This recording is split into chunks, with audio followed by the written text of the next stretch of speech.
Which one's faster, Eagle or Pango?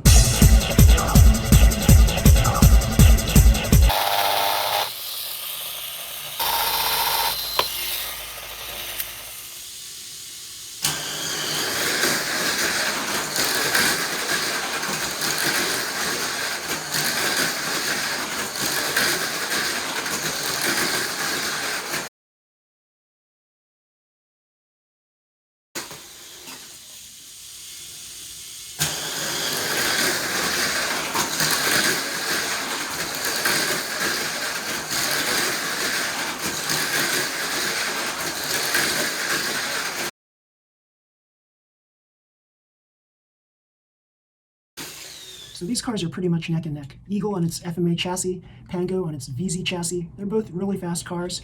What accounts for the difference between 29 kilometers per hour versus 26 kilometers per hour? Well, could be that this has got low friction tires in the front. That helps. This has more stable rollers in the rear. That could help. Although the ball bearing rollers, don't discount them. Ball bearing rollers are very fast rollers. So yeah, it just could be.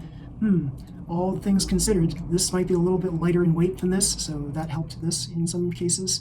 The VZ chassis is a little more flexible than the FMA chassis, especially the way I built this with the double front bumpers, right? The double front carbon plates.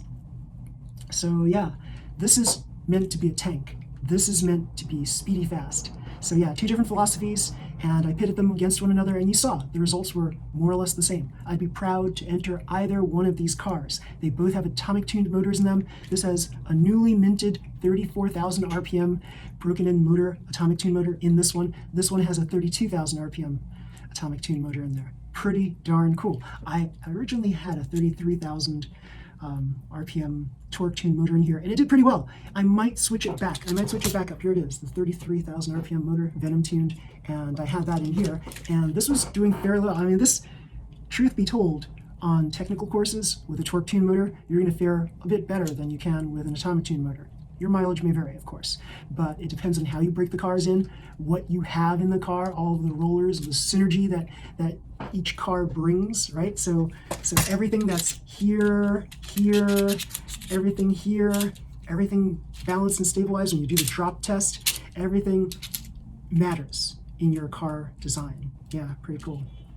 So this one was meant to be a tank. This one was meant to basically survive any sorts of vibration control issues that it encounters. So for example, if this were running alongside another car that was a lot lighter than it, if this banged into the wall, the other car would most likely feel that vibration and course out. That's just how it goes. This one here, built for raw speed, so long as it doesn't have too many things to the left and right of it, vibration control should not be too much of an issue. But once we have a heavier car such as this one banging up against the side of it, then this one will experience a little bit of problems. So the goal of a car like this would be, hopefully your car is just plain out faster than other cars in the field if you're running a lighter atomic tuned class car.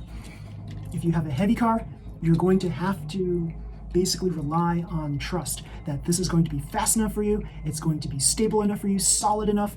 It's got, as you see here, 4 super hard tires on it. Yeah, and these carbon wheels, really strong. I've got carbon wheels on here too. Always use carbon wheels if you can, everybody.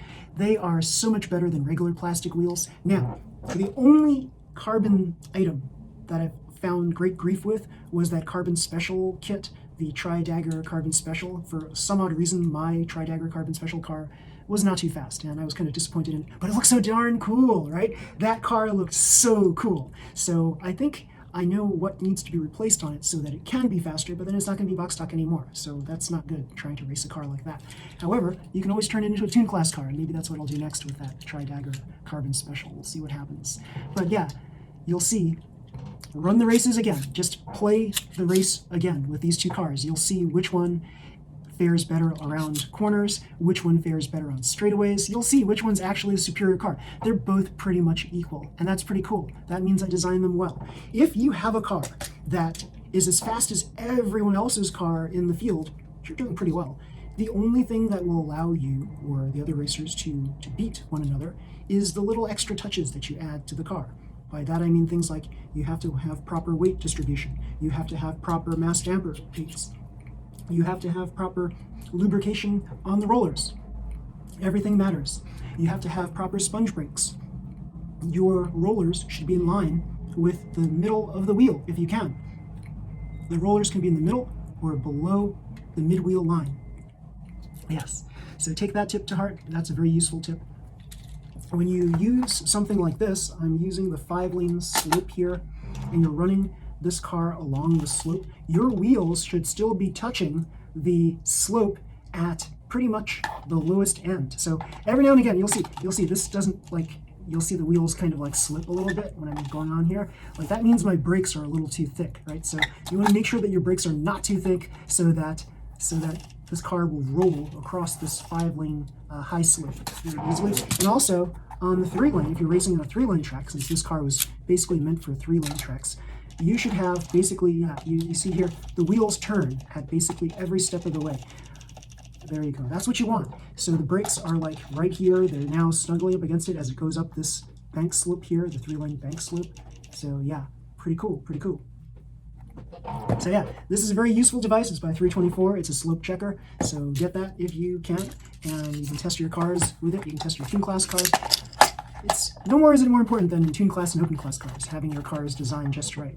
So just make sure that your wheels can turn on these slopes. Oh, by the way, I'm testing it in midair like this. You don't want to test it in midair, by the way. You want to place this on the table and then test it.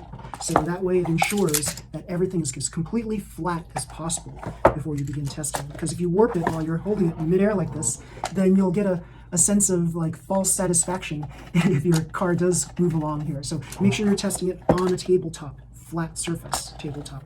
So yeah, your wheels should turn every step of the way along this slope checker. Pretty cool, yeah. So everybody, if you like this video, please slam the like button, subscribe to my channel. You'll see more videos just like this one. Until next time, everybody, see you, bye.